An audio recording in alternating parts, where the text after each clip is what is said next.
পড়ে আছে শিশুদের ব্যাগ, বই, খাতা, বাতাসে পোড়া গন্ধ।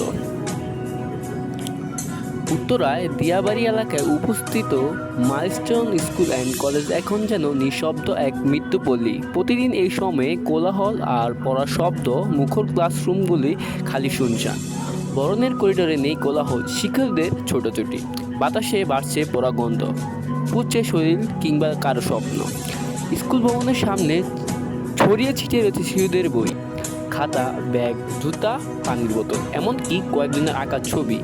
এই ব্যাগ, বই, খাতায় যাদের কোমল হাত পড়তো তারা অনেকে হয়তো না ফেরার দেশে কিংবা হাসপাতালে বেড়ে পোড়া শরীর নিয়ে কাতরাচ্ছে। সোমবার দুপুরে সংঘটিত ভয়াবহ বিমান দুর্ঘটনায় পর এই শিক্ষা প্রতিষ্ঠান জুড়ে নেমে এসেছে গভীর শোক আর নীরবতা। মঙ্গলবার 22 জুলাই কলেজ ক্যাম্পাসে প্রাইমারি শাখার সামনের ভবনগুলো দেখা যায়। মাইলস্টোন কলেজ ক্যাম্পাসে প্রাইমারি শাখার সামনে এখনও ছড়িয়ে ছিটিয়ে রয়েছে সেই বিভীষিকাময় ঘটনাচিত্র। তৃতীয় শ্রেণীর প্রাথমিক বিজ্ঞান, বাংলা ব্যাকরণ সহ একাধিক বই অর্ধেক পুড়ে ছিন্ন ভিন্ন হয়ে পড়ে আছে ধ্বংসস্তূপের পাশে। খাতার পাতাগুলো যেন আগুনের আঁচে বিভিন্ন হয়ে গেছে। কার নামে লেখা মলট এখনও দৃশ্যমান, চারপাশ পোড়া কাগজের গন্ধ। সিঁড়ির পাশে পড়ে আছে ছোটদের ব্যাগ। উপস্থিত সংখ্যক জনতা, অভিভাবকদের চোখে মুখে উদ্বেগ, ক্ষোভ আর বেদনার ছাপ।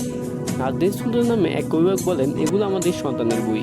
গতকাল পর্যন্ত তারা এখানে পড়ালেখা করেছিল, এখন শুধু ছায়ার দোয়া। স্কুল মানেই তো নিরাপদ আশ্রয় হওয়ার কথা, আজ তো মৃত্যুবাদ হয়ে উঠল।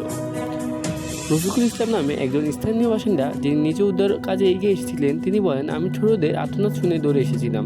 দোয়ার ভিতরে কিছু দেখা যাচ্ছিল না। যারা বাঁচতে পেরেছে তারাই বলেছে ভেতরে বের হওয়ার পথ খুঁজে পায়নি।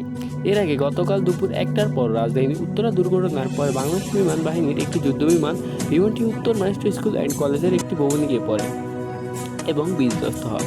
সঙ্গে সঙ্গে বিমান ও স্কুল ভবনটির আগুনে ধরে যায়।